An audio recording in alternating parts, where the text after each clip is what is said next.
स्वागत है मित्रों। मत सोच कि तेरा सपना क्यों पूरा नहीं होता। मत सोच कि तेरा सपना क्यों पूरा नहीं होता।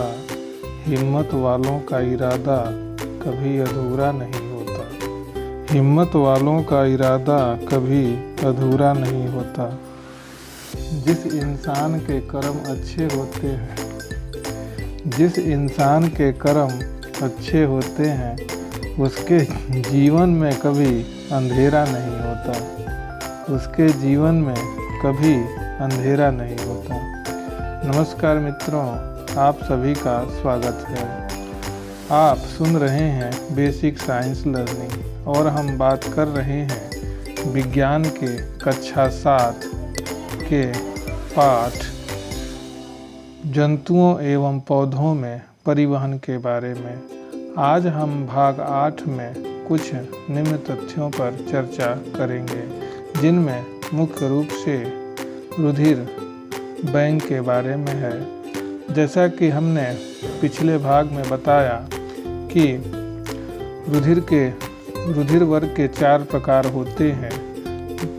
रुधिर वर्ग ओ सर्वदाता और रुधिर वर्ग AB सर्वग्राही होता है। इसमें प्लस और माइनस 2 प्रकार के रुधिर वर्ग होते हैं, जैसे A+A-, B+B-, O+O- और AB+AB-। इस प्रकार रुधिर वर्ग के 8 प्रकार होते हैं। यह प्लस माइनस जो प्लस रुधिर वर्ग होता है, यह रीसस बंदर में सबसे पहले खोजा गया था। इसका कारण यह है कि हमको यदि हम ये कहें कि किसी मनुष्य में अर्थात पुरुष में वह ब्लड चढ़ाना पड़े तो कोई फर्क नहीं पड़ता, लेकिन यदि माइनस वर्ग की महिला है तो उसमें प्रेग्नेंट के समय दूसरी बार समस्या आ सकती है। अब हम रुधिर बैंक या ब्लड बैंक के बारे में बात करेंगे। हम रक्तदान के महत्व को जान चुके हैं। ऐसे केंद्र जहां रक्त मिलता है ब्लड बैंक या रुधिर बैंक कहलाते हैं। रुधिर बैंक प्रत्येक जिला अस्पताल में खोला गया है। इनके अलावा रुधिर बैंक बड़े बड़े चिकित्सालयों में भी खोले गए हैं। इन अस्पतालों में दाताओं का रुधिर लेकर रुधिर वर्ग को ज्ञात किया जाता है। रुधिर वर्ग निर्धारित होने के बाद रक्त को आधुनिक उपकरण एवं विधियों द्वारा 4.5 डिग्री सेल्सियस अर्थात 40 डिग्री फ़ारेनहाइट पर कांच की या प्लास्टिक की वायुरुद्ध बोतलों में सुरक्षित रखा जाता है। रुधिर बैंक में संरक्षित करने के लिए हम एक अलग प्रकार के फ्रीजिंग कमरे का प्रयोग करते हैं या फ्रीजर का प्रयोग करते हैं। सबसे पहले एक रेड क्रॉस सोसाइटी ने ही रुधिर बैंक की शुरुआत की थी और इसके लिए अब हर जगह या हर देशों में रेड क्रॉस सोसाइटी काम करती है। जब हम आधुनिक उपकरण एवं विधियों द्वारा रुधिर को 4.5 डिग्री सेल्सियस या 40 डिग्री फ़ारेनहाइट पर हम उसको रखते हैं तो वह वायुरुद्ध बोतलों में उसे सुरक्षित जब रखते हैं तो रुधिर को रुधिर बैंक में संरक्षित करने के लिए उसमें हम सोडियम साइट्रेट मिलाकर रखते हैं, जिससे कि रुधिर जमे नहीं। इस प्रकार रुधिर हम 30 दिनों तक रख सकते हैं और हम सुरक्षित कहीं भी किसी स्थान पर ले जा सकते हैं। आवश्यकता पड़ने पर इस रुधिर को घायल अथवा रोगी व्यक्ति के रुधिर वर्ग से मिलान करके इसे चढ़ाया जा सकता है। वह संस्था स्थान जहां विभिन्न वर्गों के रुधिर सुरक्षित एवं संग्रहित रहते हैं उसे हम रुधिर बैंक या ब्लड बैंक कहते हैं। विश्व की सबसे प्रमुख रुधिर बैंक रेड क्रॉस सोसाइटी है, जो सभी देशों में इसकी शाखाएं स्थित हैं और घायल व्यक्तियों की और अन्य जो ऐसे बीमारियां लाइलाज बीमारियां होती हैं उसके लिए रेड क्रॉस सोसाइटी काम करती है। अब हम रक्त का आधान एवं रक्तदान के बारे में बात करते हैं। आखिर हमको रक्तदान क्यों करना चाहिए? रुधिर बैंक में रुधिर की निरंतरता बनी रहे, इसलिए रुधिर दान की आवश्यकता पड़ती है। रुधिर दान एक स्वस्थ नागरिक से लेकर निजी संगठन के कार्यकर्ता द्वारा किया जाता है।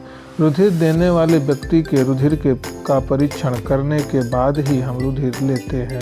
रुधिर परीक्षण अनेक गंभीर बीमारियों से मुक्त रक्त प्राप्त करने के लिए किया जाता है, जैसे HIV test, hepatitis B test, hepatitis C test, VDRL test जिसे हम सिफिलिस रोग के टेस्ट के लिए करते हैं। दूसरा मलेरिया मुक्त टेस्ट। इस सब का परीक्षण करने के बाद हम किसी भी व्यक्ति का रक्त लेते हैं।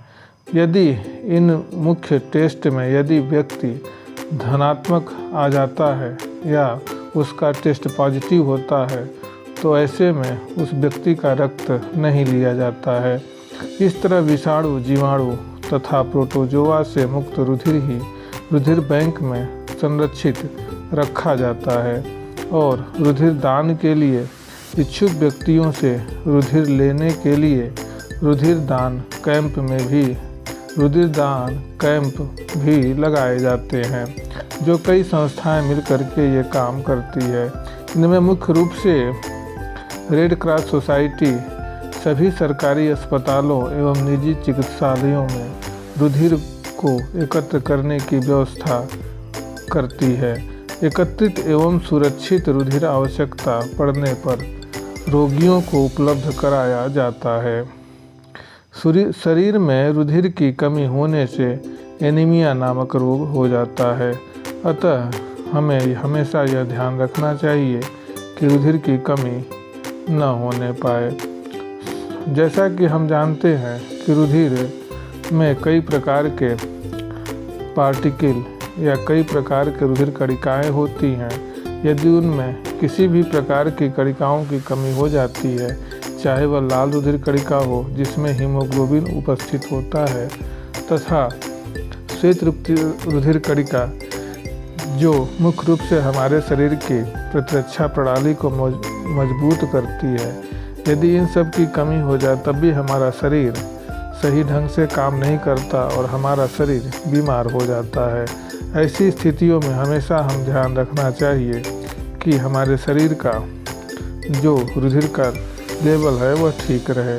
रुधिर आधान से कई प्रकार की बीमारियां भी होती हैं, जिसमें मुख्य रूप से HIV जिसे हम एड्स रोग भी कहते हैं, HIV के कारण होता है। HIV एक प्रकार का ह्यूमन इम्यूनोडिफिशियंसी वायरस के कारण होता है, जिसके कारण एड्स नामक रोग होता है। यह रुधिर आधान के कारण ही होता है। दूसरे जो कई प्रकार के रोग हैं, इनमें मुख्य रूप से हेपेटाइटिस बी और हेपेटाइटिस सी रोग है। यह भी रुधिर आधान के कारण ही होता है। इसलिए हमेशा हमको NTHCV टेस्ट जिसे हम हेपेटाइटिस सी के टेस्ट के लिए करते हैं, उसका टेस्ट परीक्षण करने के बाद ही हमको रक्त लेना चाहिए। इसी प्रकार अन्य कई प्रकार के भी टेस्ट होते हैं, जिसका हम जब तक उसका टेस्ट न कर लें तब तक हम उसका रुधिर नहीं ले सकते। हेपेटाइटिस बी और सी के अलावा एक VDRL टेस्ट होता है, उसका भी टेस्ट किया जाता है। इनमें यह देखा जाता है कि उसमें जो कीटाणु VDRL के होते हैं, जिससे सिफिलिस रोग होता है, उसके कीटाणु सक्रिय है या निष्क्रिय है। तो यदि उसके विषाणु या कीटाणु सक्रिय होंगे तो उसका उसका रुधिर हम नहीं लेंगे और इस टेस्ट को हम VDRL टेस्ट के नाम से जानते हैं। तो ये कई प्रकार के ऐसे परीक्षण होते हैं जो रुधिर लेने से पहले किया जाता है। तो यह रक्त आधान एवं रक्तदान हमेशा सोच समझ करके ही करना चाहिए और जब तक हम पूर्ण रूप से आश्वस्त न हो लें तब तक हमें किसी का रुधिर नहीं लेना चाहिए। और भी कई प्रकार के ऐसे रुधिर के टेस्ट होते हैं। आजकल कई प्रकार के किट आ गए हैं जिसमें रोगों के परीक्षण हम आसानी से उस किट के माध्यम से कर सकते हैं। यदि हमको रुधिर वर्ग का समूह जानना है, जैसे ए बी प्लस या ओ या प्लस या माइनस, उसके लिए हम अलग से परीक्षण करते हैं। उसमें सीरम ए और सीरम बी मिलाते हैं। यदि रुधिर में सीरम ए डालने से रुधिर फट जाता है तो इसका मतलब ये है कि उसका वर्ग रुधिर बी है या ओ हो सकता है।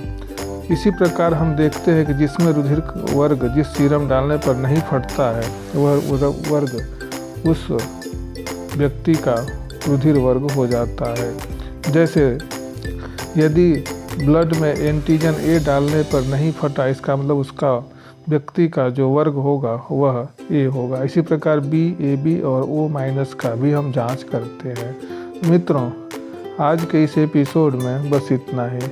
आगे हम रक्त का आदान प्रदान और पौधों में परिवहन के बारे में बात करेंगे। तो मित्रों, आज के इस एपिसोड में बस इतना ही। धन्यवाद।